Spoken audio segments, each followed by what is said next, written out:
How can one person's voice so completely capture a nation? How can it twist a country's will into something so horrifying?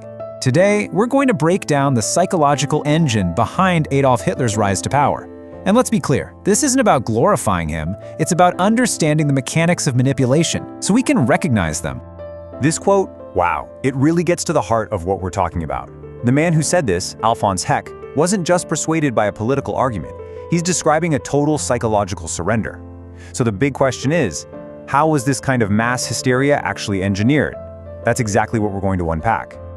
All right, first things first. Before a single speech could work its dark magic, the conditions had to be just right.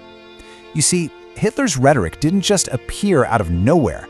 It landed on the fertile ground of a nation's absolute despair. Let's just paint a quick picture of the crisis Germany was in. It all kicks off in 1918. Germany loses World War I, which is a massive shock to the national psyche.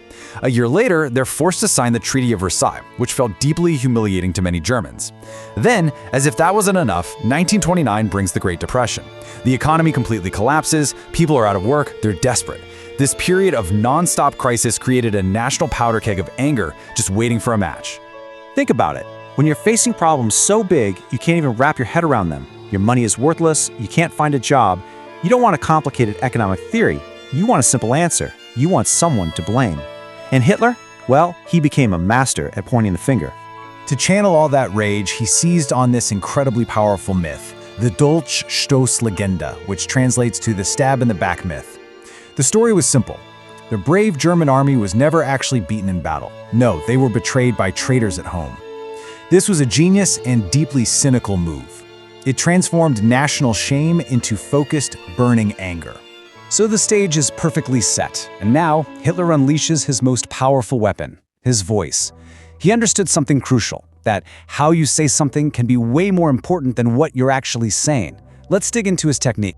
His message was brutally simple, and he repeated it over and over and over again. He just hammered the same few points in every single speech. The Treaty of Versailles is a crime. We are a master race. There's an international Jewish conspiracy causing all our problems. Our government is weak, and me? I'm the only one who can make Germany strong again. That repetition was absolutely key. It drilled these ideas deep into people's minds.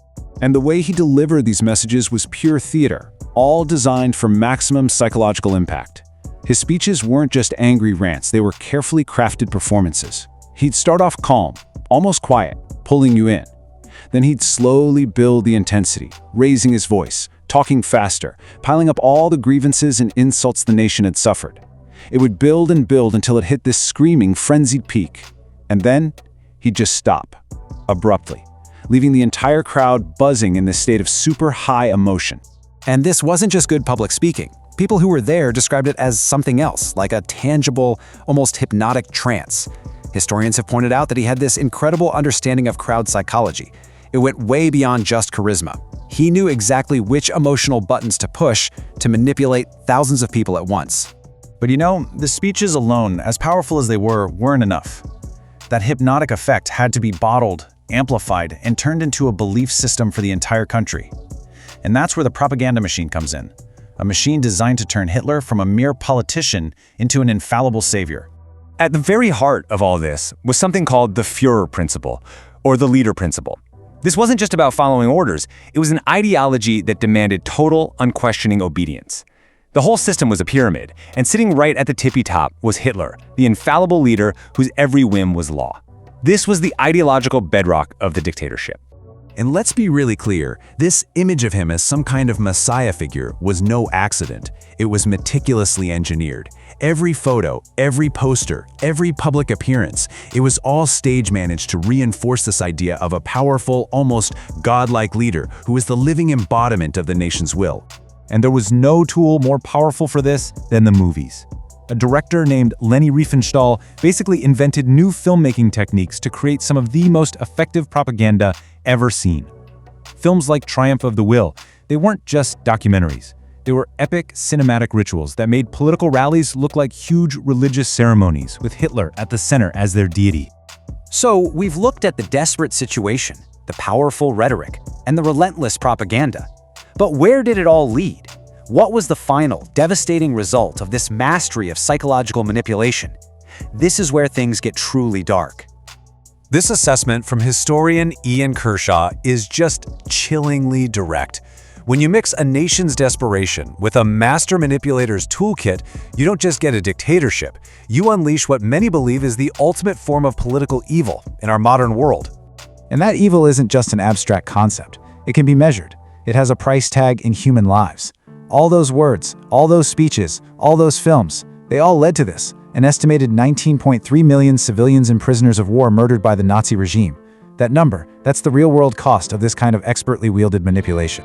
And that leaves us with this final, crucial question.